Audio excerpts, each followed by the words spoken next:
Merci de vous être levé tôt ce matin. En plus, on a de la chance, il n'y a même pas de grève, pas de manifestation. Quelle belle journée parisienne.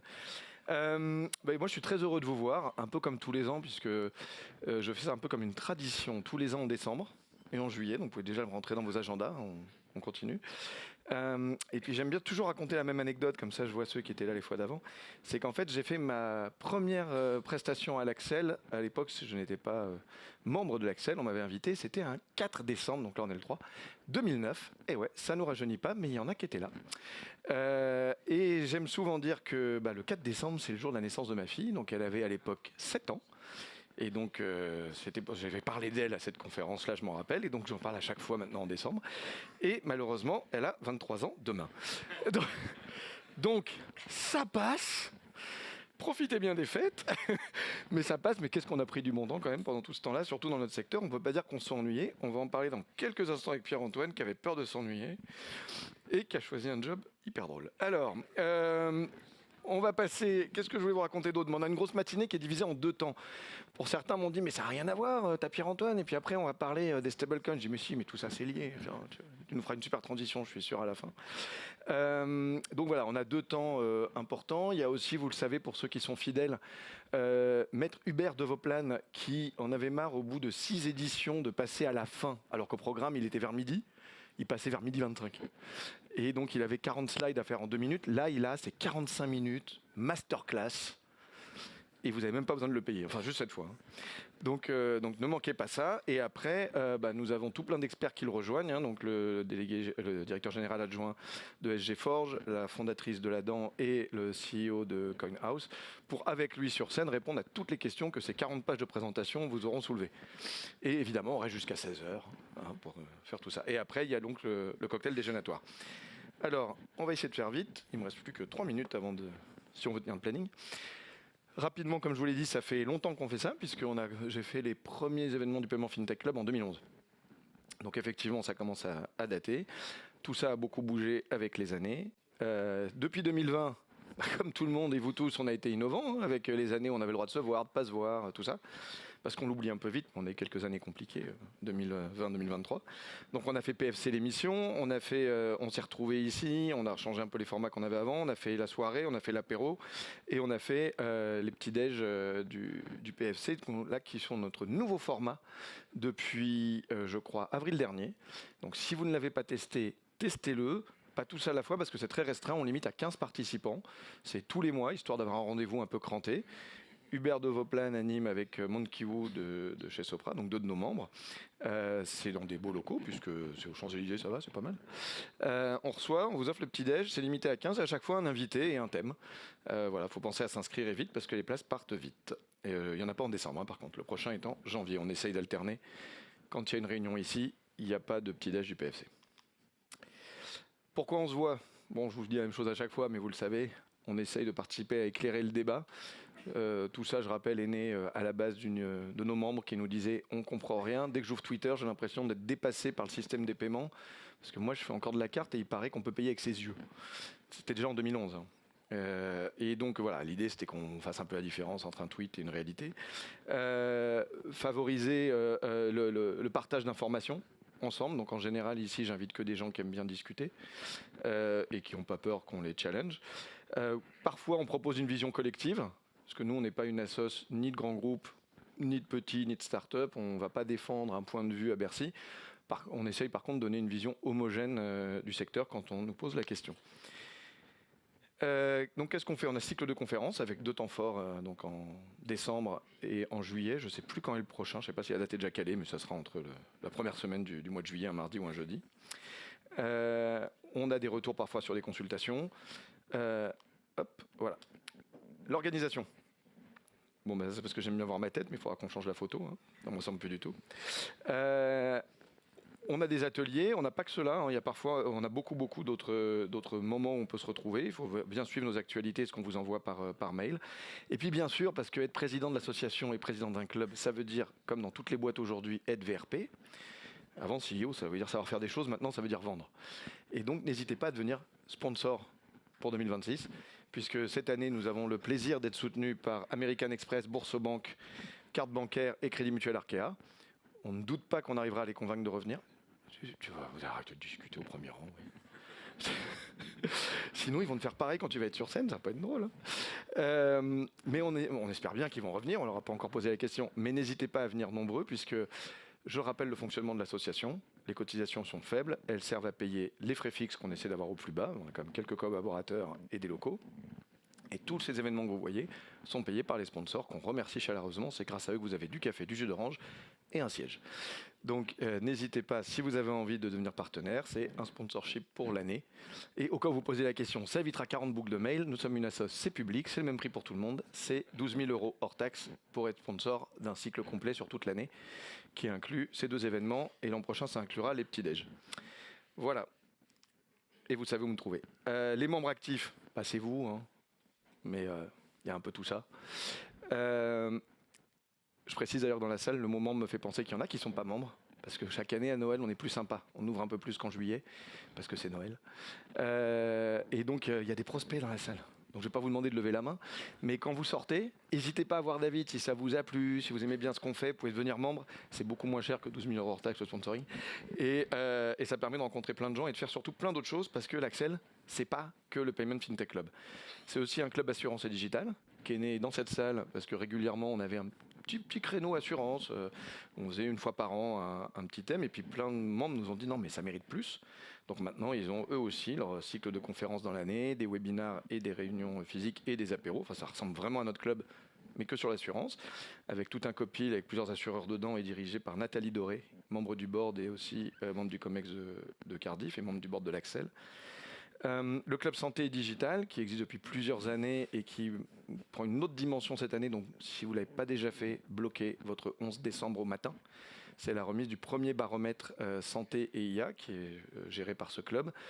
Évidemment, l'IA est partout en ce moment. Les acteurs de la santé souhaitaient creuser cette thématique. Et vous le savez, à l'Axel, les baromètres, c'est quelque chose de sérieux. Quand on les lance, en général, on investit sur plusieurs années. Le baromètre confiance, ça fait quand même depuis 2009. Donc à part, je crois, 1 ou 2 années où on a zappé pour des raisons de sous, on a un historique, et ça aussi bien les pouvoirs publics que les médias en sont friands, mais vous aussi.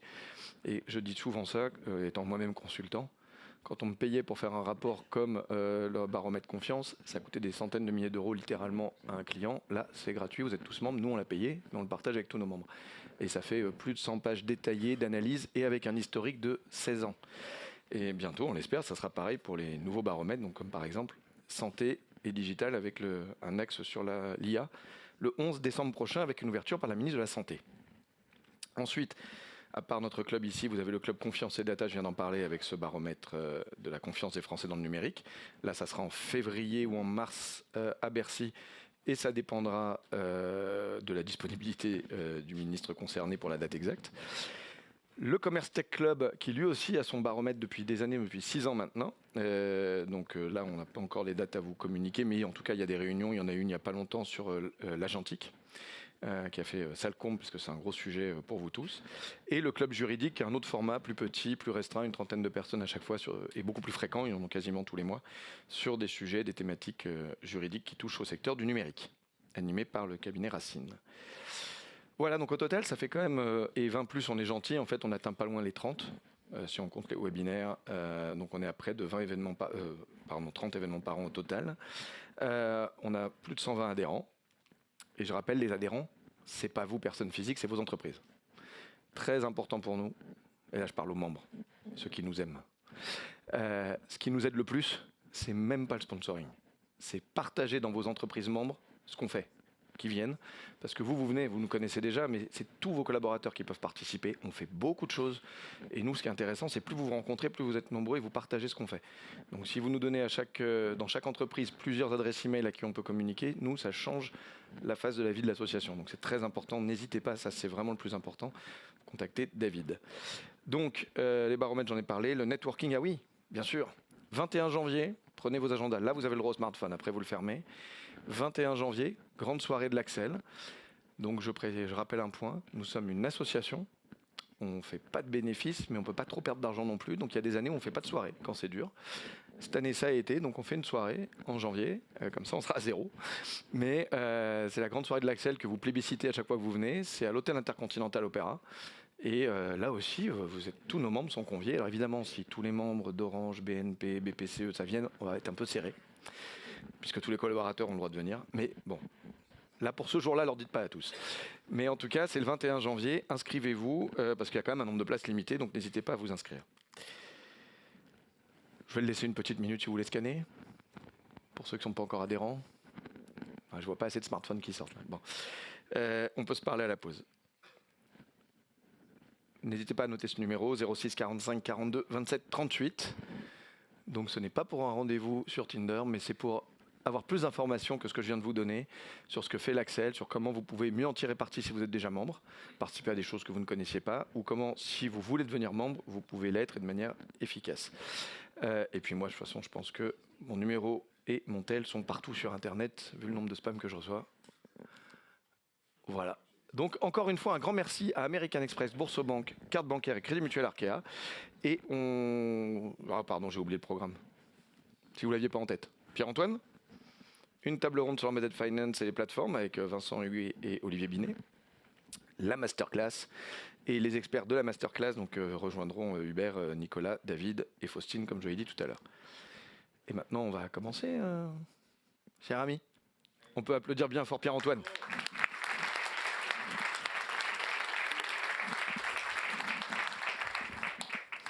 Comment ça se fait que j'ai que 5 minutes de retard? Je suis pas en forme. C'est un truc de fou. Alors, est-ce que je peux te laisser te présenter le temps que je cherche mes questions? Tu les as pas écrites de toutes les façons. Si, alors on dirait pas, mais hier soir, je me suis dit tiens, je vais essayer d'en noter quelques-unes. Bonjour à tous. Enfin, je pense que je connais beaucoup d'entre vous. Donc Pierre-Antoine Vacheron, directeur général de Worldline depuis le 1er mars, et toujours vivant. Bah écoute, justement, c'était presque ma première question. Bon, alors, je vais pas te mentir, hein, il y a un an, date à date, ou peut-être c'était en juillet, je sais plus, mais Gilles était infidèle, tu le sais, puisque tu venais aussi. Et nous, on est fidèles de Worldline. Donc évidemment, on lui posait la question, comment tu fais dans la tempête? Et toi, je te dis, mais pourquoi tu es venu dans la tempête, quoi? Enfin, je sais pas, tu t'emmerdais D'abord, je suis venu un peu avant la tempête. Oh, on savait déjà, t'es pas vrai. Non, évidemment, il y avait des difficultés. Il y avait un cours de bourse qui s'était un peu cassé la figure, un peu beaucoup. Il y avait eu 2 changements de direction générale, puisque Marc-Henri avait assuré l'intérim pendant quelques mois. Donc l'entreprise n'était pas en très grande forme. Mais après, on a eu quand même la double tempête de la campagne. Il ne faut pas dire campagne médiatique, il paraît que c'est très mal perçu. C'est vrai. De la couverture médiatique. Ouais. Sur les sujets de réputation, sur notre portefeuille de commerçants. Et puis après, une autre couverture médiatique sur notre trésorerie, notre cash pooling, et donc avec des qualificatifs qui étaient assez négatifs. Et donc c'était la vraie tempête. Tu trouves que c'était plus gros que ce qu'on avait eu pile un an avant, entre les pannes qui avaient quand même bien impacté, les études qui étaient déjà sorties et la cour de bourse qui était passée de 80 plus à l'époque, on était encore au-dessus de 10. Mais... Ouais, c'était beaucoup plus... ça a été plus violent après. C'était beaucoup plus violent parce que ça a directement déstabilisé, alors évidemment, les investisseurs. Notre cours a été extrêmement shorté à partir de ce moment-là, en fait. D'accord. Tu vois, il y a comme une marche. Notre dette a été extrêmement décotée également. Les clients ont été déstabilisés, particulièrement les banques. Donc il a fallu faire quand même beaucoup de travail avec les banques, avec les grands corporates pour les rassurer. La bonne nouvelle, c'est que ça m'a permis d'en voir beaucoup en un temps assez court.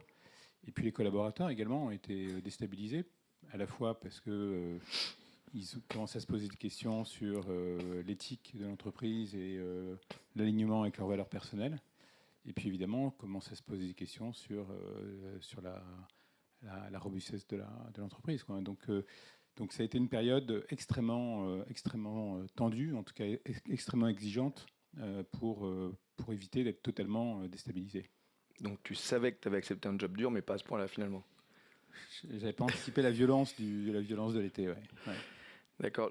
Juste parce que comme on est tous des anciens du sujet et qu'on a collaboré d'ailleurs dans plein d'opérations sur les 15 dernières années, comment on peut arriver à un truc avec une campagne médiatique, moi j'utilise ce mot-là quand même, qui peut laisser penser, alors que ça n'a rien à voir, qui a comparé parfois Wirecard, alors qu'on est dans une fraude massive d'un escroc, un espion russe, avec notre boîte qui a certes ses défauts, Worldline, notre petit champion français qui est devenu européen, qui a peut-être trop grossi, mais comment on en est arrivé là pour arriver à des telles aberrations dans des médias Je sais pas, il faut demander aux gens ici qui sont spécialistes des médias, mais je pense que tu as un terrain favorable qui est exactement celui que tu décris, le champion français qui a été extrêmement haut, qui s'est cassé la figure, donc déjà ça fait un joli terrain. Après tu mets dessus des sujets de réputation avec des problématiques autour du sexe, etc. Donc là ça marche super bien. Quand en plus c'est à une échelle européenne, ça marche encore mieux.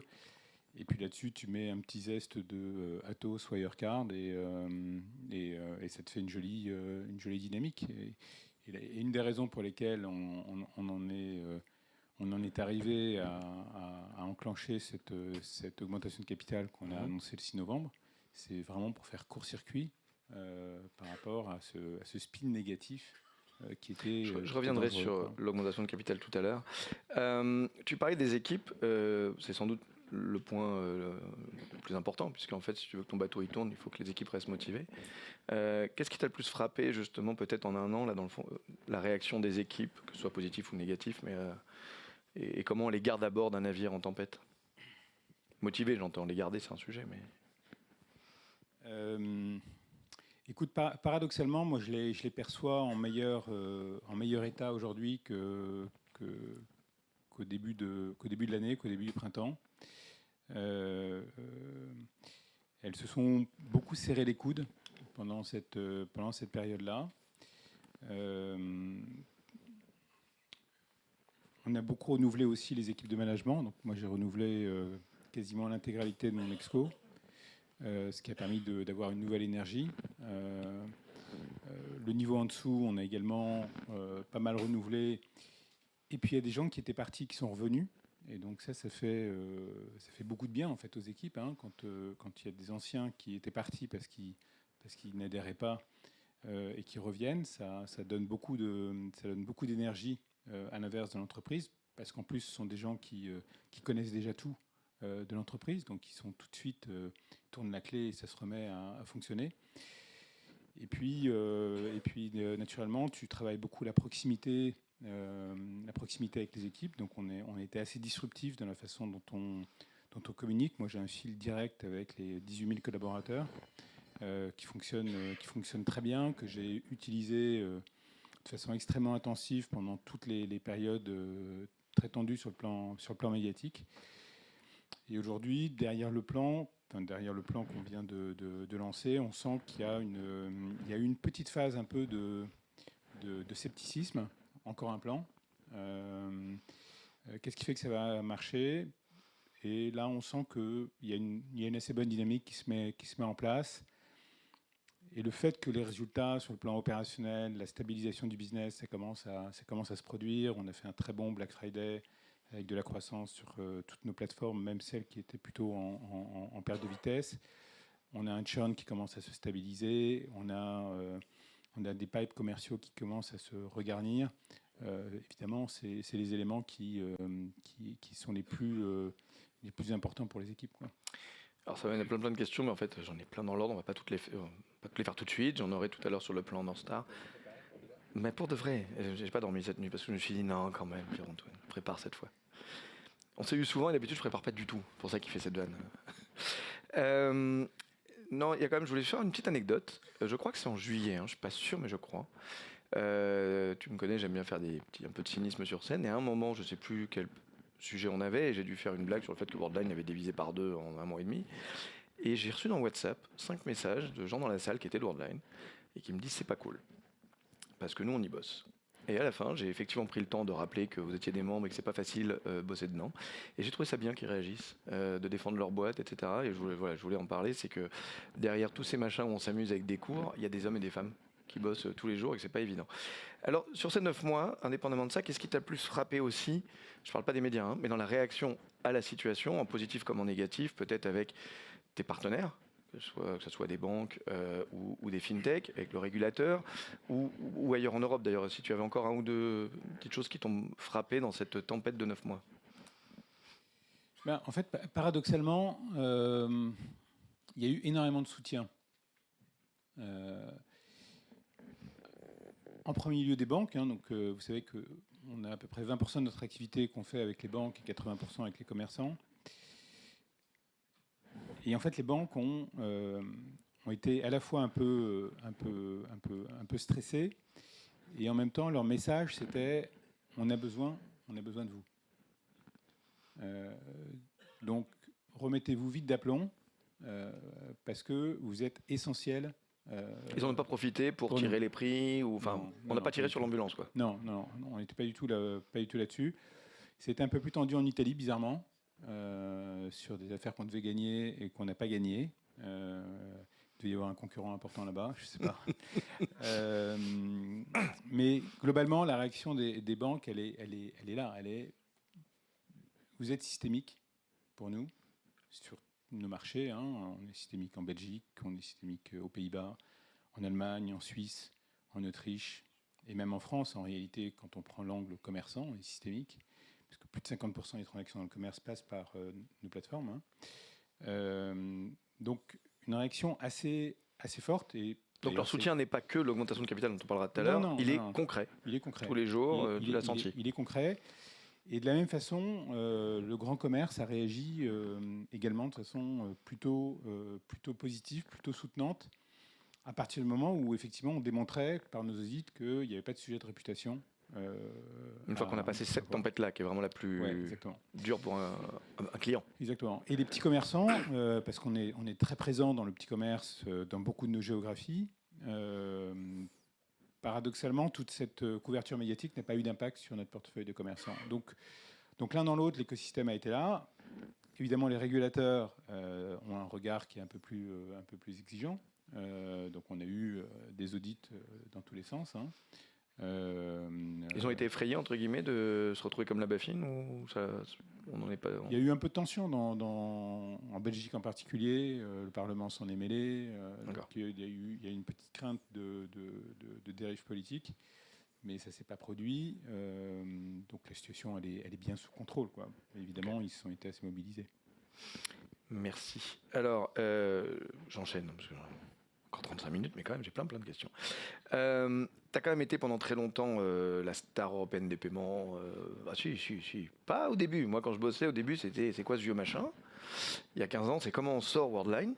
Après, il y a un moment quand même, pendant quelques années, c'était le truc qui monte, on rachète plein de boîtes à droite et à gauche, on va s'amuser à intégrer, mais si vous inquiétez pas, ça va marcher. On l'a brièvement évoqué tout à l'heure, mais ton diagnostic, après 9 mois, de comment on en est arrivé à cette crise. Si on oublie la partie médiatique, mais je veux dire, comment concrètement on a pu à un moment tomber dans une boîte qui fait, tu dis, vous êtes systémique, donc pendant 24 heures on ne prend pas les paiements, ça fait mal. Comment on a pu avoir une panne pareille, par exemple. Comment on a pu avoir une défiance pareille et des services où on se dit finalement on va les mettre dehors, on en reparlera aussi, mais parce que finalement c'est pas notre core business. C'est quoi? C'est une boulimie? C'est parce qu'on s'est laissé porter par la vague fintech à laquelle on participe tous ici collectivement? Je sais pas. Ton avis? Écoute, je pense que tout le monde sait que l'intégration des plateformes de paiement, c'est beaucoup plus compliqué que... Enfin, tout le monde est passé par là. Hein. Les Italiens sont passés par là, Fiserv est passé par là. Enfin, tout le monde, tous les groupes qui ont beaucoup grandi par acquisition, à un moment, ne sont pas capables de rester dans la dynamique de l'industrie tant qu'elles n'ont pas fait l'intégration et la convergence de leur plateforme, parce que par définition, tu es éclaté, par définition, tu n'es pas assez robuste. C'est tous ces éléments. Est-ce que votre stratégie d'intégration jusqu'à ton arrivée, c'était de garder chaque plateforme et chaque marché, ou de garder les clients et de virer les plateformes, ou c'était au cas par cas? Non, tout ce qu'on met en œuvre aujourd'hui, c'est pas très éloigné de ce qui était déjà en gestation. Donc il y a eu un très gros travail de fait toutes ces dernières années par les équipes pour préparer finalement les plateformes cibles à être des plateformes cibles. Donc il y a eu Il y a eu énormément de travail fait sur Axis qu'on connaît, sur Ogone qui a été complètement refactoré. Maintenant, pas seulement par le nom, mais donc on a la plateforme d'acquisition cible qui est celle qu'on a héritée des Suisses. Elle a été également largement reconstruite. Global Collect a été largement reconstruit. Donc il y a eu tout un travail de fond qui a été fait pendant toute cette période-là. Et y compris sur la partie des plateformes pour les banques. On a une plateforme d'issuing qui n'existait pas quand j'étais chez BPCE, on avait fait le RFI. Et aujourd'hui, on a ING qui a migré 3 pays déjà dessus. Donc il y a eu, et c'est heureusement, parce qu'il y a eu quand même beaucoup d'argent dépensé pendant toute cette période-là, il y a eu un très gros travail de fond de fait. Donc maintenant, il faut passer au stade d'après, qui est quelque part déjà enclenché. Tu vois, en 2025, on va avoir fermé 4 plateformes. On en ferme. Là, tu as cédé il n'y a pas longtemps. C'est quelle activité déjà que tu as cédé? L'activité mobilité. D'accord. Ouais. Et il y en a d'autres et là, au niveau de plateforme de paiement que tu gardes, mais tu fermes les plateformes, tu gardes les clients. Voilà, mais exactement. Tu fermes Exactement. Et donc, on commence à démontrer un savoir-faire. Donc, pour répondre à ta question, je pense qu'il y a eu toute cette phase de consolidation des 10 dernières années, à laquelle tout le monde a participé. Et je pense que Worldline ne serait pas Worldline s'il n'avait pas pris ce risque-là. Mais il y a un moment où tu peux pas rester en modèle poupée russe pendant super longtemps, quoi. Mais alors, pardon, parce que je vois bien que tu prends plein de pincettes pour répondre positivement à une question qui te demandait des choses négatives, mais est-ce qu'à ton avis, parce que l'acquisition, tout le monde ici en a fait, enfin il y a eu cette vague de consolidation comme tu dis, est-ce que c'est, si je devais résumer ma question, trop d'acquisition, pas assez d'intégration, ou un problème de discipline d'exécution, ou enfin juste un truc tout bête, c'est que contrairement à ce que pensait Einstein, enfin du moins plutôt comme pensait Einstein, le temps n'est pas le même tout le temps. Et maintenant, en fait, ce qui paraissait normal il y a 20 ans, on disait il faut 5 ans pour intégrer. Aujourd'hui, 5 ans, c'est une éternité. Ni les marchés, ni les clients, ni les collaborateurs ne veulent attendre 5 ans. Est-ce que c'est cette élasticité du temps ou une discipline d'exécution qui n'a pas été là si tu devais trouver un problème particulier? Non, c'est un faisceau d'éléments. Et encore une fois, je pense que il faut pas jeter la pierre. Je pense qu'il y a eu cette période qui était nécessaire. Probablement, il aurait fallu faire une pause un peu plus tôt. Peut-être qu'il n'aurait pas fallu aller en Australie. Tu vois, peut-être qu'il y a eu un pont trop loin. C'était un super film, ça. Mais globalement, ce qui a été fait a été fait. Maintenant, il y a une période de 3-4 ans. Et tu as raison, c'est l'échelle de temps. Il y a une période de 3-4 ans où on va consolider le modèle, on va le rendre robuste. Et si on fait par ailleurs les innovations qu'il faut faire pour rester dans la course, si on reste près de nos clients, eh bien dans 4 ans, cette entreprise sera à nouveau le champion européen qu'elle aurait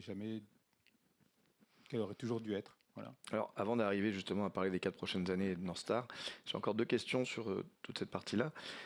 Tu as traversé donc une tempête Dirty Payments. C'est pas le fond de l'affaire qui m'intéresse, mais quelles leçons peut-être on peut partager sur peut-être comment anticiper ou gérer ce type de crise qui est de plus en plus fréquente. On a vu dans un sujet qui n'a rien à voir, mais comment Airbus et Boeing gèrent différemment leur crise avec les avions. Est-ce que toi tu te dis mince, on aurait peut-être dû faire autrement ou bah de toute façon on a fait comme on a pu. Enfin je sais pas. Est-ce qu'il y a des conseils à partager avec des gens qui ça peut arriver à tout le monde donc. Moi je pense que le seul conseil qu'on peut donner c'est d'abord, c'est d'écouter les whistleblowers. Les pardon Tu sais, comment ça s'appelle, les lanceurs d'alerte. Les lanceurs d'alerte, voilà. Merci pour les traducteurs. Parce que le fait d'écouter les lanceurs d'alerte, ça fait, que tu évites des dérives qui ont pu se produire il y a plusieurs années.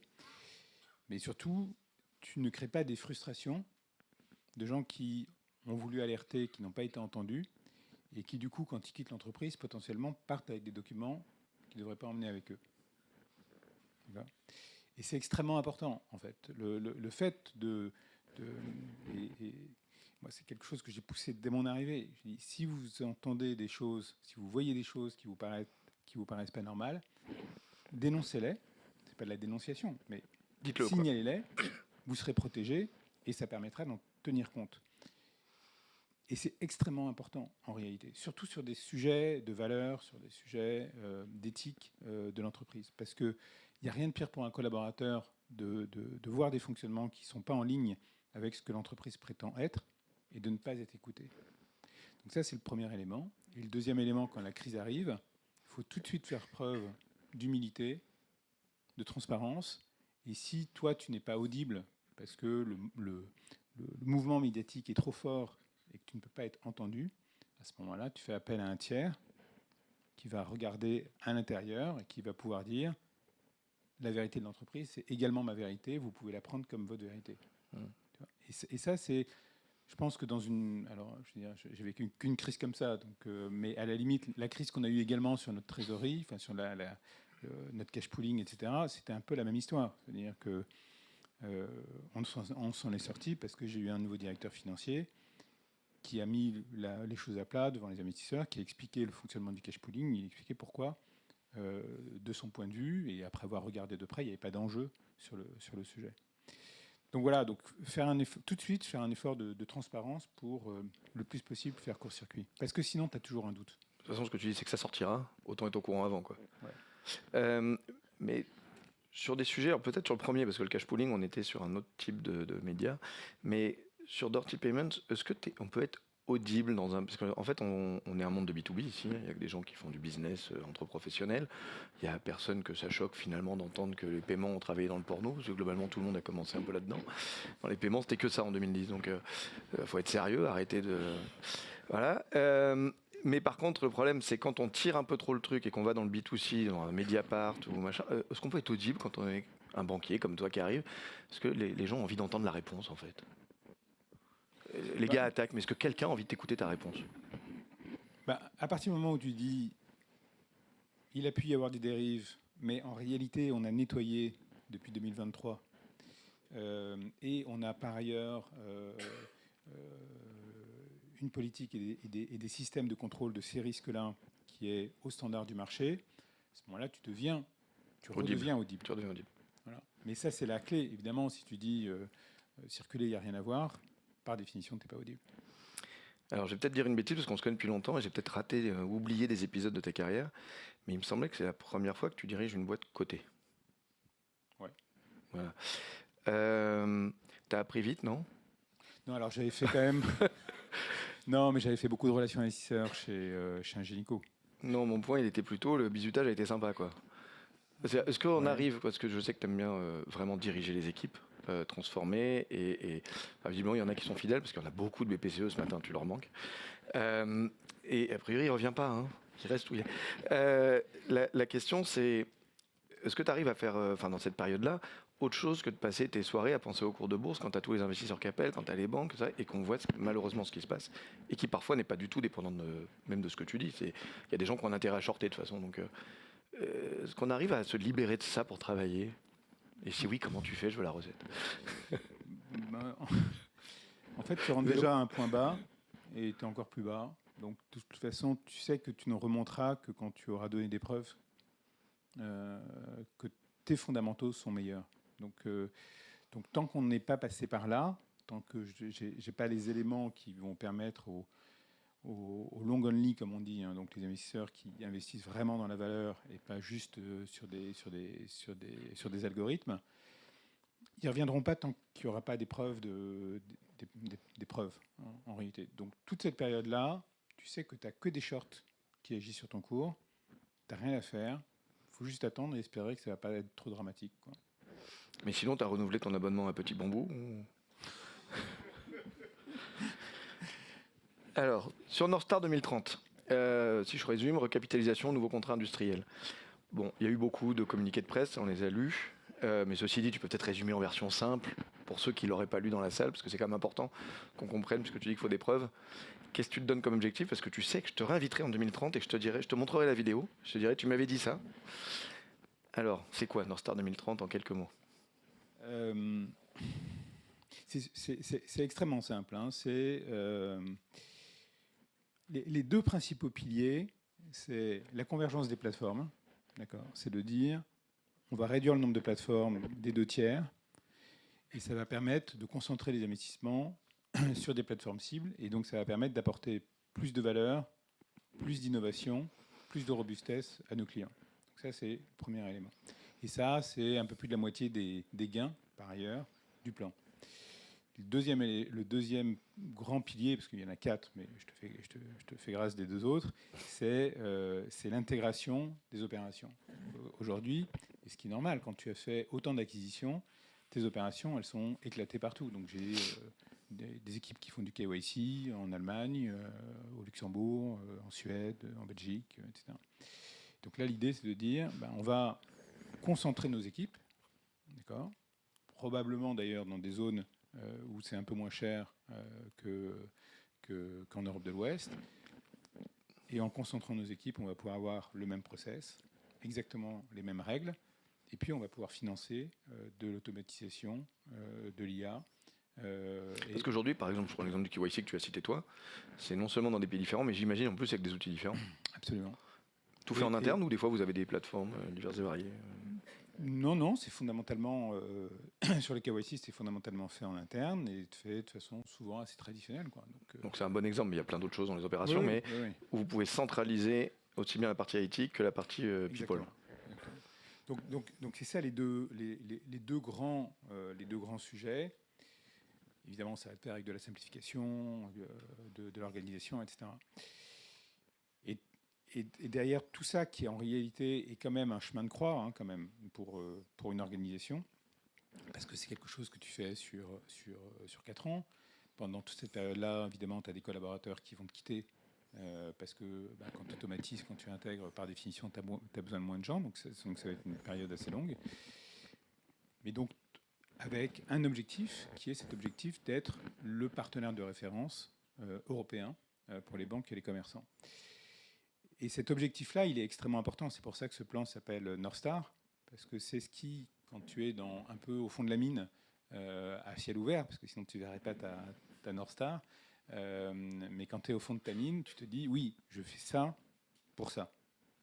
Et on va passer par cette épreuve-là, parce qu'on est convaincu qu'on va être effectivement la référence pour les banques et pour les commerçants qui veulent une solution européenne. Alors tu l'as dit, ça passe par moins de métiers, on te ressent sur les paiements. Ouais. Il y en a encore assez là ou je peux pas regarder le détail, c'est pour ça que je pose la question. Écoute, on est assez actif, puisqu'on a fait 3 sessions, on a annoncé 3 sessions en 4 mois, et on en a encore quelques autres qui sont en cours. L'idée, c'est vraiment de se recentrer sur les paiements en Europe, et même en Europe, il n'est pas exclu qu'on fasse des sessions sur des activités qu'on considérerait un peu trop périphériques par rapport à ce qu'on veut faire, ou parce qu'on aurait des plateformes qui seraient trop redondantes et sur lesquelles il n'y a pas trop d'enjeux à garder une deuxième technologie. Et tu viens de citer donc une zone géographique, l'Europe, ça veut dire aussi donc moins de pays globalement? Il y a des pays où tu pourrais sortir, où tu es en train de sortir? Je suis sorti des États-Unis, typiquement. La presse a parlé de l'Inde, donc oui. Donc un vrai gros recentrage. Et très concrètement, ça va changer quoi de façon visible pour les gens qui sont dans la salle? Beaucoup sont tes partenaires, que ce soit banque, fintech, intégrateur, etc. Parce que là, tout ce que tu dis, on voit bien comment ça peut faire des synergies, faire vraiment gagner de l'argent et changer ta bottom line. Qu'est-ce que tu entends comme changement pour ta relation dans la vie de tous les jours avec tes partenaires? Peut-être tu vas me dire rien, on va toujours être aussi bien, ou mieux, différent, je sais pas. Non, ça va être beaucoup mieux. D'abord, ça veut dire qu'on va être beaucoup plus robuste, y compris techniquement. C'est-à-dire que les incidents qu'on a eus en 2024, il n'y a pas si longtemps que ça, mais on se rappelle tous d'Axis en panne un samedi après-midi entier. L'incident qu'on a eu sur les réseaux en Italie, quelques semaines après, parce que bêtement la redondance passait par le même tuyau à un endroit où un tractopelle est passé. Ça, j'imagine que ça a été revu partout en fond en comble. Alors partout, je ne vais pas te dire partout. Beaucoup. Mais beaucoup. Et il y avait à faire. Il y avait à faire. Donc voilà, la robustesse, c'est extrêmement clé pour nous, et on a encore trop d'incidents, mais on a... pas des comme ça. Mais pas des comme ça. Non, pas des comme ça. T'as eu peur la veille du Black Friday? Non, je sais pas, tu te dis, tiens, je regarde, je dors pas cette nuit. Écoute, on a mis en place ce qu'on appelle l'hypercare, qui a très bien fonctionné. Mais évidemment, Vigilance. on est sur la balle. Ouais. Donc ça, c'est le premier élément. Et puis le deuxième élément, c'est que logiquement, on va être capable d'innover plus que sur les dernières années. Tu vois. Et c'est déjà sensible. Alors pardon, excuse-moi sur ce point-là. Comment tu préserves la capacité d'innovation et la volonté d'innovation quand en même temps tu es en train de réduire les pays, faire des sessions, des plans de départ, mettre de l'IA pour le KYC, etc. Comment tu préserves? C'est intéressant parce qu'on essaye tous d'innover dans des périodes compliquées où tous nos clients ont moins de budget pour l'innovation d'ailleurs. C'est quoi la recette ou les petits éléments que tu as rajoutés dans le plan pour que ça marche? D'abord, après les sessions, on est encore 15 000, hein, donc il y a encore du monde. Après, beaucoup de la convergence se fait sur fond d'innovation, d'accord, ou sur fond de stacks techniques qui sont plus ouverts, plus modernes, plus microservices. Et donc, ça nous permet de mieux mutualiser les investissements. Et puis le troisième élément, évidemment, quand tu n'as pas beaucoup d'argent, c'est que tu fais appel à des amis, quoi. Donc tu t'appuies un maximum sur des partenariats. Donc aujourd'hui, Worldline est plus ouvert que jamais à des partenariats stratégiques dans l'innovation. Bien sûr, tu vois, typiquement, on est en train de pré-piloter, si je peux dire, c'est pas très joli comme mot, mais du settlement en stablecoins. On le fait avec. Ça, j'y reviens à la fin parce que c'est ma transition sur la séquence d'après. Je te l'ai piqué. Donc on le fait avec Fitpo. Quand on se positionne sur l'agentique commerce, on le fait avec Google, parce que Google a développé son protocole, parce que Google veut absolument avoir un pied en Europe avec un acteur comme Worldline qui a un fonds de commerce extrêmement important. Donc on va ensemble voir les commerçants pour lancer ces nouveaux parcours-là. Et évidemment, ça nous réduit considérablement le besoin d'investir. Donc c'est tous ces éléments-là. Je pense que Et puis le troisième élément sur lequel on s'appuie quand même beaucoup, notamment pour déployer l'IA générative dans nos process, c'est le centre qu'on a en Inde, où évidemment on a accès à des ressources qui sont très qualifiées, qui ne sont pas très chères et qui n'ont pas beaucoup de mal à travailler au bureau. Et juste parce que tu as cité deux... C'est en train de changer, remarque. Ils ont toujours du mal, mais on les pousse un peu quand même ici. Non, puis nous, ça nous arrange le télétravail. Ils peuvent venir ici comme ça le matin. Non, tu viens de citer deux mots. Donc justement, j'en parlais hier avec quelqu'un d'autre sur l'Inde et l'IA. Est-ce que justement cette arrivée massive de l'IA dans des métiers comme les nôtres met pas à mal les modèles justement d'offshoring comme en Inde où ils ont des armées de gens, mais que tu arrives à remplacer, du moins pour certaines fonctions, avec de l'IA? Mais ils sont très qualifiés. C'est pas du premier niveau. Ouais. Faut dépasser l'idée que l'Indien il fait des tests, il fait des tests d'intégration, il s'arrête là. T'as des Indiens qui ont été étudiés aux États-Unis. Non, c'est extrêmement qualifié. Là. Et t'as un pool de talents qui est. Donc toi, c'est une vraie base. Ah ouais, c'est une vraie base. Ouais. Et en plus, tu as une ambition, tu as une faim. De prendre plus, de faire plus, qui est extrêmement énergisante. Quoi, hein. Donc vous avez retenu, hein, vous voulez travailler chez Worldline, il faut avoir une faim, une envie, une ambition et ne pas trop faire de télétravail. Quand même un point important des dernières annonces, c'était l'augmentation de capital avec les grandes banques françaises. Alors tu en as parlé très brièvement, est-ce qu'on peut juste se refaire un petit focus? Qui a investi? Est-ce que c'est vraiment avec un commitment long terme pour ne pas venir te dire tous les matins t'en es où du plan? Tu vois, là tu as un plan 2030, est-ce qu'ils sont là jusque post-plan de manière certaine, tu vois, enfin, comment ça fonctionne? Écoute, ils sont libres de ce qu'ils veulent faire. Hein. L'idée de départ, c'est quoi? L'idée de départ, c'est de dire, on veut stabiliser notre rating. D'accord. Pour stabiliser notre rating, on avait un sujet de leverage, hein, donc de niveau de fonds propres par rapport de niveau de dette nette et d'equity. Et donc l'augmentation de capital, c'était malheureusement quelque part pour les petits investisseurs, et je le regrette et j'en suis moi-même, parce que c'est très dilutif, mais c'était la seule solution pour stabiliser le rating, qui est très important vis-à-vis des banques en particulier. Voilà, et après ce qu'on s'est dit, c'est pour lancer bien le mouvement de cette augmentation de capital, parce qu'il faut quand même la réussir, on va réunir quelques investisseurs donc anchor, comme on dit ça en français, donc qui sont un petit peu des pierres angulaires de notre actionnariat. Et la logique, c'était de se tourner vers les banques qui considèrent qu'on est effectivement systémique. Donc la BPI n'avait pas trop de mal à considérer qu'on était un acteur important. Le Crédit Agricole aussi, et BNP l'a considéré également.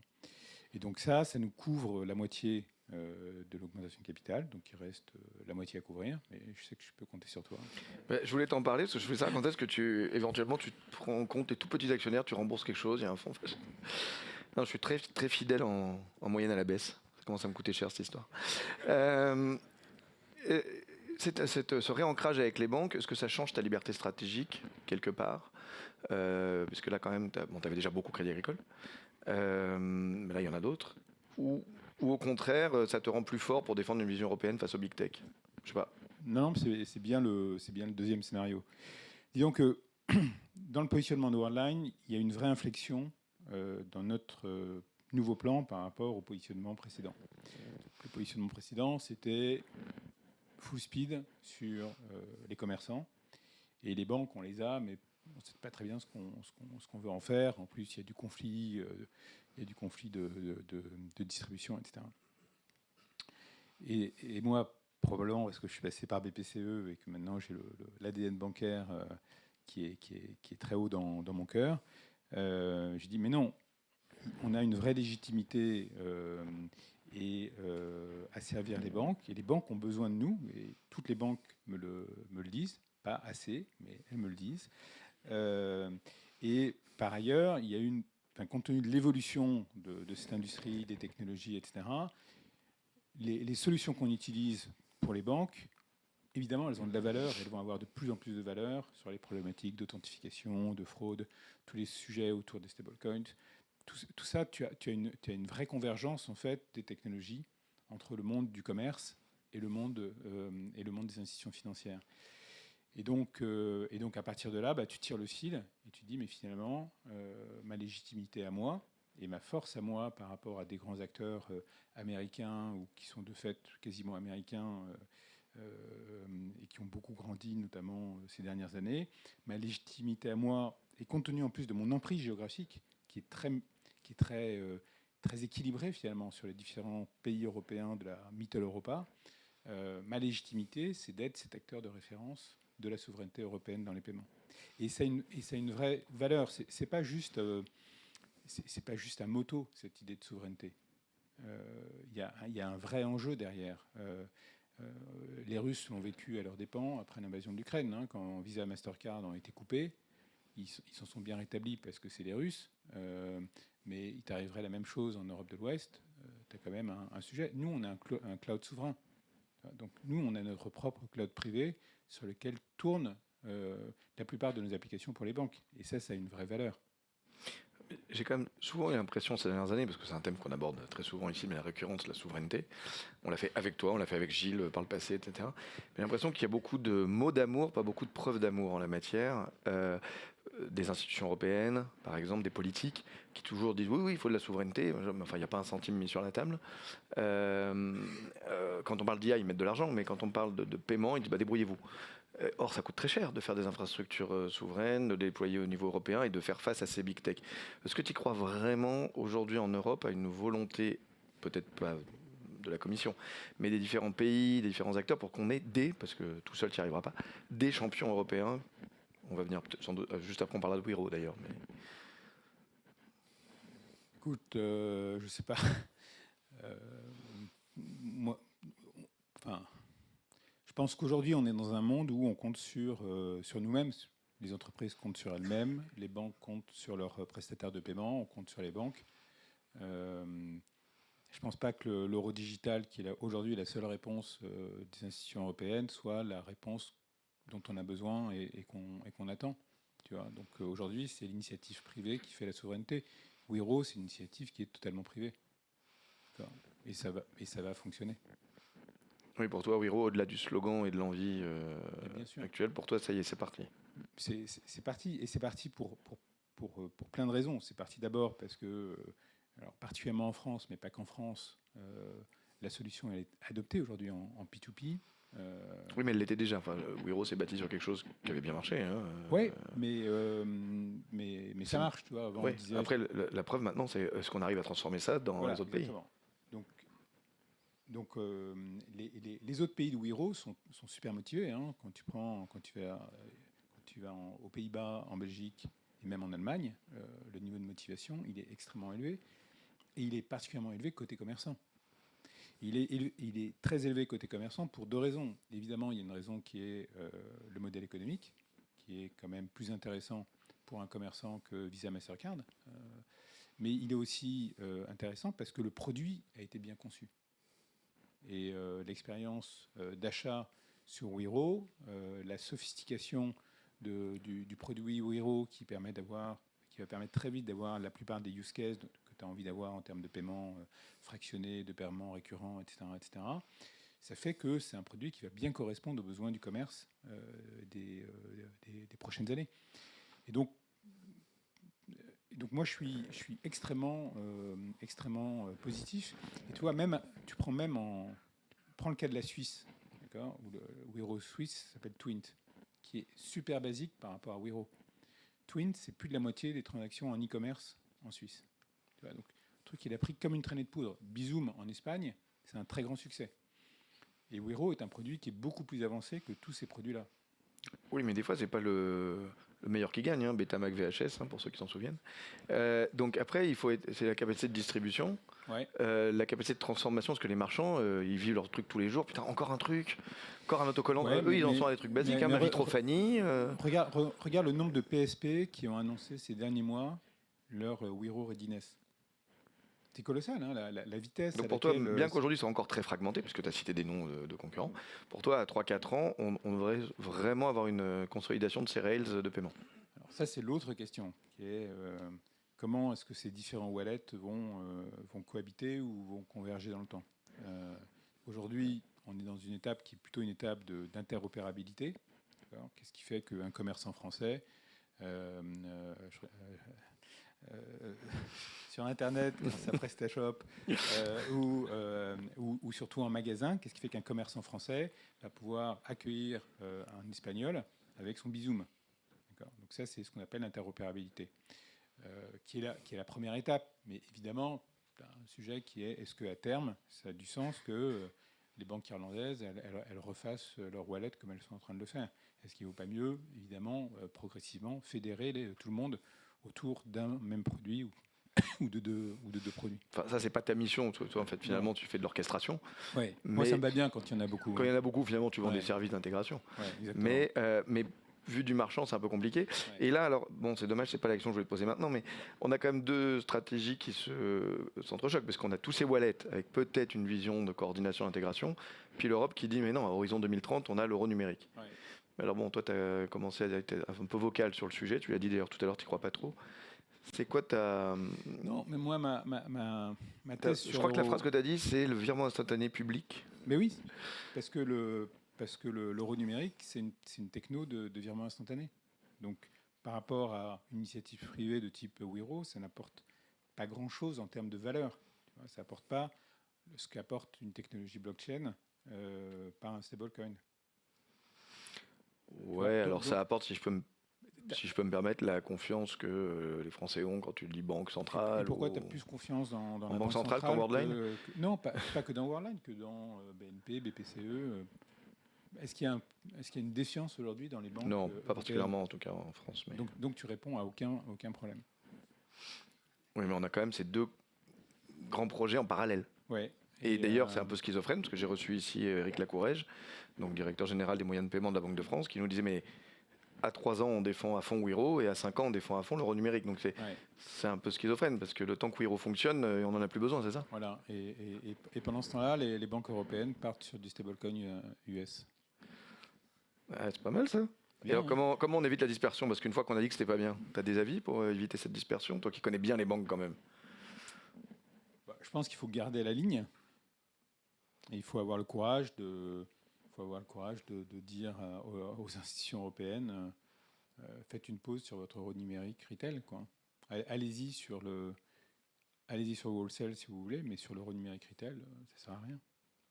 On a vraiment moyen de pression sur eux? Je sais pas, c'est quand même, on est en démocratie, non? Ok, on va voir si ça vient dans les débats des prochaines élections. Je ne suis pas persuadé, mais on peut tenter. Juste, j'avais une dernière question, parce qu'on a parlé d'un mot sans vraiment le définir, je me rends compte. C'est quoi pour toi très concrètement un acteur souverain dans les paiements? C'est une question de capital. Tout à l'heure, tu disais mes concurrents sont à fond américains, même s'ils sont irlandais, mais ils sont plutôt américains. Est-ce que c'est une question de localisation des équipes? Parce qu'à ce moment-là, toi, tu vas être indien.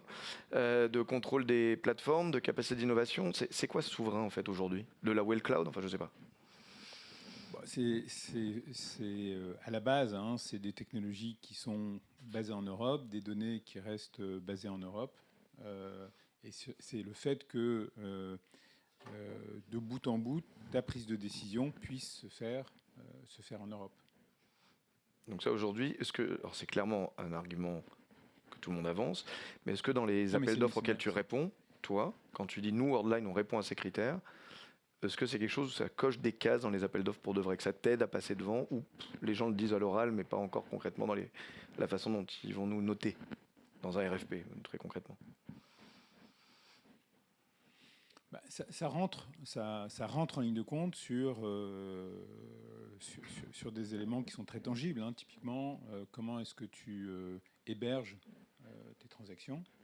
Est-ce que tu es dans un cloud public, dans un hyperscaler américain, ou est-ce que tu es sur un hébergement européen? Et ton hébergement européen, est-ce qu'il est à l'ancienne ou est-ce qu'il est moderne? Donc, ça, c'est typiquement un critère qui est extrêmement important. Après, c'est quand même souvent des RFP avec des barèmes de notation, etc. Donc, tu es plus au-delà de cet élément-là, tu es quand même évidemment plus dans une dimension un petit peu qualitative que quantitative dans les appels. Non, je me permets de poser la question parce que je pense que, comme beaucoup d'entre vous peut-être, je me réveille en écoutant la radio, ce qui n'est pas du tout anxiogène ces derniers mois. Je crois que ce matin, on était quasiment en guerre avec Poutine. Et donc, d'un côté, on a un discours très guerrier, donc qui pourrait pousser à la souveraineté. Ouais. Et de l'autre, j'ai l'impression que ça reste quand même depuis 2-3 ans un discours de salon et de conférence, mais que j'ai pas vu encore des gens qui me disent « Ah si, moi je n'achèterai que si c'est souverain ». Je parle de gros RFP où tu joues quand même pas juste 50 balles. J'ai pas encore vu ça comme critère numéro 1 tout en haut de la pile, quoi. Ça joue sur l'hébergement, clairement. Ça joue sur l'hébergement de tes données.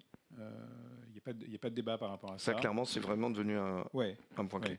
Ouais. Et c'est pour ça d'ailleurs que Google investit dans ce sens avec Thales pour avoir une parade à ces éléments-là. Mais la confiance dans le fait que ce que tu dis est vrai, parce que non, mais après ça joue typiquement BNPP, Crédit Agricole qui investissent en Worldline. C'est pas une réponse à un appel d'offres. C'est je consolide un acteur européen parce que j'ai besoin d'un acteur européen. Ça ne veut pas dire que je vais tout faire RFP, avec. Je vais gagner en permanence, mais ça veut dire qu'il me donne les moyens indirectement d'être fort. Après, il faut que je sois fort. Merci. Alors j'avais une dernière question. La dernière aurait censée être sur les stablecoins, mais on l'a bouffé avant. Et on reparle beaucoup des stablecoins tout à l'heure. En fait, récemment, tu as parlé évidemment l'éléphant au milieu de la pièce, l'IA. Et comment ça peut changer positivement vos offres aussi. Tu trouvais que l'agentic commerce pourrait arriver plus vite qu'on ne le pense. Et là aussi, on entend plein de vents contraires. Il y en a qui disent c'est peut-être le game changer et d'autres ça va faire pchit. Toi aujourd'hui, c'est quoi tes convictions et comment ça va changer aussi des choses que Worldline pourra proposer prochainement? Moi, je pense que ça va être un canal de vente. Ça va être un canal de vente à part entière et qui va prendre une importance sur les 5-7 prochaines années assez significative. Après, tu as différents niveaux. Ça peut être un commerce qui reste un commerce où tu prends la décision à la fin, mais tu es très assisté sur les offres qui te sont poussées, etc. Il ne reste plus que le valider à appuyer. Voilà, mais tu peux tout à fait, et c'est ce à quoi on travaille, aller jusqu'à une robotisation complète de ton acte d'achat jusqu'à ton acte de paiement. Et là, tout l'enjeu, et c'est là qu'être un grand acteur a de l'importance, c'est que ton enjeu, évidemment, c'est tous les nouveaux comportements de fraude que tu vas avoir sur ce type de parcours. Alors évidemment, tu as des grands standards de type Tap to Pay, la tokenisation, qui vont aider considérablement à l'authentification de l'acte d'achat et de l'acte de paiement, hein, puisque c'est une information qui va pouvoir être intégrée dans les protocoles, de l'agentic protocole, etc. Mais tu vas quand même avoir toujours un besoin de parcours de bout en bout entre l'émetteur et l'acquéreur. Tu vas avoir des scénarios de fraude sur lesquels tu vas avoir besoin d'une expertise particulière. Tu vas vouloir être capable de proposer des méthodes de paiement différentes également dans ces parcours-là. Donc, on renouvelle à nouveau notre problématique de complexité, ce qui fait notre... Ce qui est bien pour toi. Exactement. Plein de boulot. Bon, bah écoute, merci beaucoup. On a pris un tout petit peu de retard. Vous pouvez applaudir quand même Pierre-Antoine. Merci beaucoup. Et si vous voulez soutenir un champion européen des paiements, vos RFP, vous savez quoi faire. Et puis surtout, l'augmentation de capital est en cours, hein. Donc, ceci n'est pas un appel public à l'épargne. Merci Pierre-Antoine et à très vite.